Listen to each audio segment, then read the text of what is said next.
years ago, I was in a sort of small group Bible study-ish kind of thing in my church where it was for young people ages 18 to 35, and we were all talking about having a personal devotion. And in that, a friend of mine who had not grown up in church, he was the first person to get saved in his family, he asked, "What is a devotion?" And that moment made me want to teach people how to have a personal devotion. So if you want to learn, please stay tuned.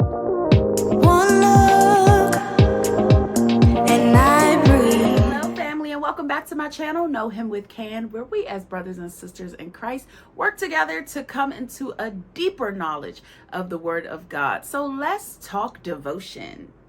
Now, I found out about a personal devotion because my pastor talked about it. So my pastor, as a child, I could have been 6 years old. I remember hearing my pastor talk about the private time he spent with God, how God spoke to his heart. So as a child, I would hear that over the pulpit. And then at home, every morning at about 5:30 in the morning, my mother would pass my room. She would go into the bathroom and she would have her devotion. And she would have her devotion in the bathroom because she had 4 children, so she wanted to be alone.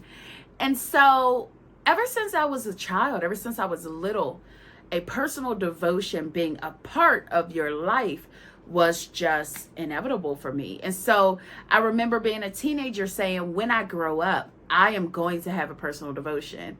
And the Spirit of God spoke to me and said, you can have one now. So I'm going to talk to you about how I started my devotion, what it looks like, what it looked like then versus what it looks like now. And if you are just now deciding, okay, 2024 is going to be the year that I grow deeper in Christ, that I get to know who God is by reading the Bible, then you are going to want to stick around so that you can hear these tips. So let's get into it. So first of all, what is a devotion? Okay, a devotion is set aside time that you have designated to spending with and focusing on God. Okay, so you are saying, I am devoting this space of time to spending time with God. So that is a devotion. Now within that, if you've watched any of my previous videos on prayer, and if you have not, you can either click here or here and you can watch those videos. But in that, you are able to have a conversation with and fellowship with God. You talk to him by praying, and he speaks to you through his word. And so a lot of times people want to have their personal devotion in the morning because it helps you to start your day. I will say I have had my devotion in the morning, then I've had it in the midday, then I've had it at night. And in the morning when I have my devotion, it sets the rest of my day to a better start. When I don't have it in the morning, I can see myself being way more lax and way less focused. So I prefer to have my personal devotion in the morning.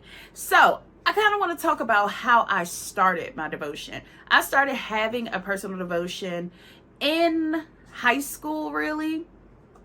And I love to sing. I wrote music. I was always in the choir. And so I just started reading the book of Psalms. It just kind of felt easy to understand.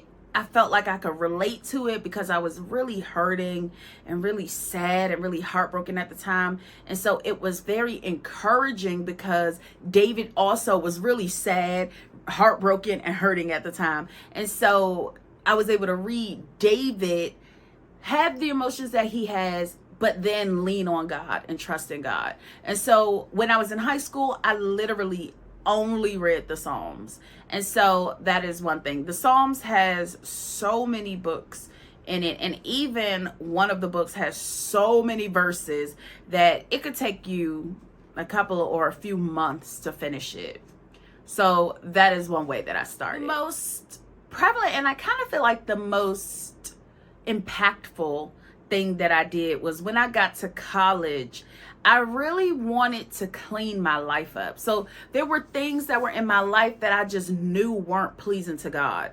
And so I decided that I wanted to make my devotions a little more focused on changing my mind. So, and when I say changing my mind, I mean, if I was having nasty thoughts, if I was having bitter thoughts, I wanted the Bible to clean my mind up, because the Bible says, be renewed.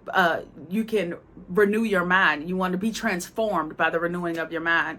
And so I said, okay, well, if I could be transformed by the renewing of my mind, I need to read the word. So something that I did, very simple.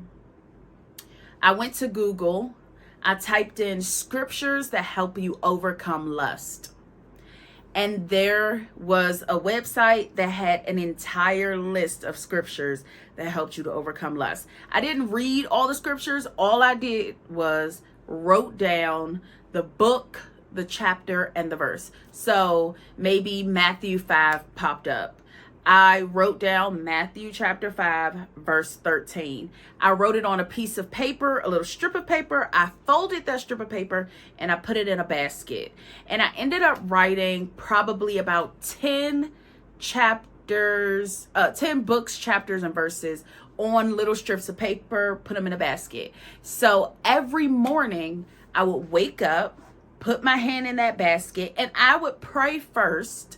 And I would say, Lord, you know what I need today. So allow the scripture that I pull out of here to be the one that I need for today. So I would put my hand in the basket. I would pull out a scripture and I would read whatever was on that piece of paper. And that is something that I did for years until I started to grow in the knowledge of and understanding of the Bible, so that I could actually do like deeper personal studies. But that was something that carried me in such a way that I never had to just sit and wonder, oh, what am I going to read in the Bible? I am working on something. And so I was working on overcoming lust. I was working on overcoming bitterness. So those were the scriptures that I put in my basket, and every morning I would just read that. So that's all. You just want to have a private time with God. When I, several years ago, I worked with someone and he used to have his private devotion every day during his lunch break. It didn't matter what was going on during his lunch break. You could always see him having his devotion, and that worked for him. And so what we want to do is we want to make sure that we just spend time with God. It is really hard to build a relationship with anyone that you never speak to or that you never listen to. So I couldn't imagine you wanting to keep a friend that only wanted to talk to you, but when you wanted to speak to them, they turned their ears off. And that's like our relationship with God. God wants to speak to us. And so we have to open his word, but he also wants to hear from us. And so we have to pray. So let me know down in the description box, or in the comment section rather, if you are new to having a personal devotion, if this video was helpful, if there are more specific questions that you have, because I have a lot of questions. I have a lot of ways to study the Bible because I'm a teacher, and I also create Bible study journals. If you want a workbook or a notebook that can help you, you can look down in the description box. I have my website, and on my website I have Bible study guides. I have a teen/young woman devotional that gives you devotions for up to 30 days. And so I have one for teen girls and for teen boys. And so if you are a young person, or you know a young person who is trying to start their relationship with God, you could get that journal. And I also have a free downloaded version that you could get on Etsy. And if you can't afford it and you want it, you can let me know that too, because I would much rather you have it. It would just have to be a digital copy, because it's important that we grow in our faith.